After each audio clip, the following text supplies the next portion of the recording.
Universe series की videos में neutron stars का नाम हमने कई बार सुना है।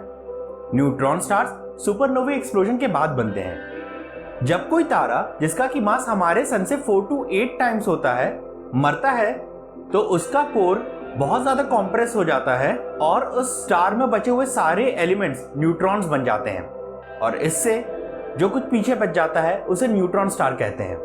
एटम्स में इलेक्ट्रॉन्स, प्रोटॉन्स और न्यूट्रॉन्स होते हैं।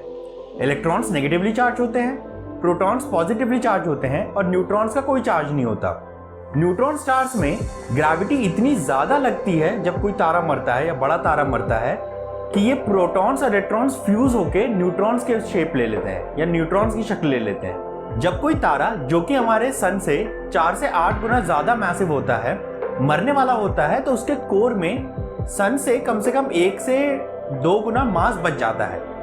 और ऐसे स्टार के अंदर जब फ्यूजन मटेरियल खत्म हो जाता है तो ग्रेविटी पूरे स्टार के वजन को दबाने की कोशिश करती है और क्योंकि फ्यूजन नहीं हो रहा तो इसलिए कोई एनर्जी नहीं है इस ग्रेविटी के अगेंस्ट में काम करने के लिए और ऐसा स्टार फट जाता है जिससे उनका बाकी मटेरियल तो ब्रह्मांड में रिलीज हो जाता है लेकिन जो कोर है वो बहुत ज्यादा कॉम्पैक्ट हो जाता है और वो न्यूट्रॉन स्टार बन जाता है।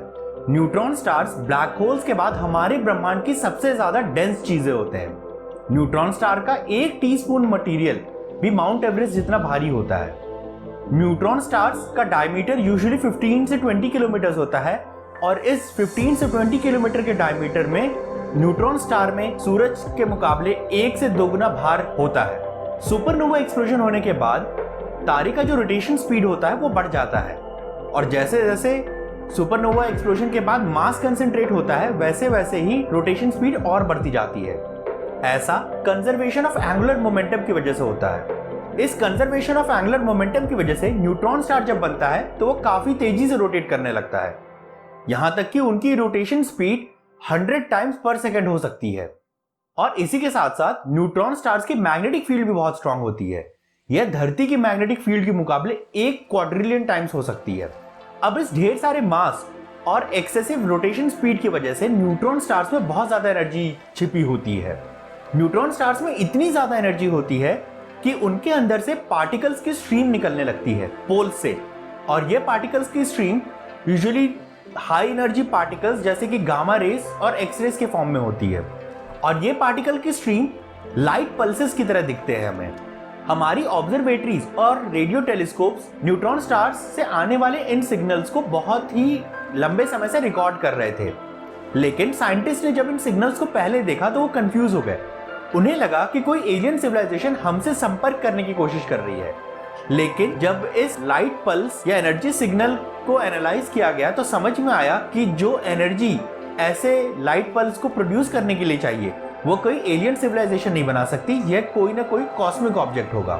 काफी रिसर्च के बाद यह पता चला कि ये जो लाइट पल्सेस हमारे टेलीस्कोप्स या ऑब्जर्वेटरीज देख रही हैं या रजिस्टर कर रही हैं वो न्यूट्रॉन स्टार्स प्रोड्यूस कर रहे हैं।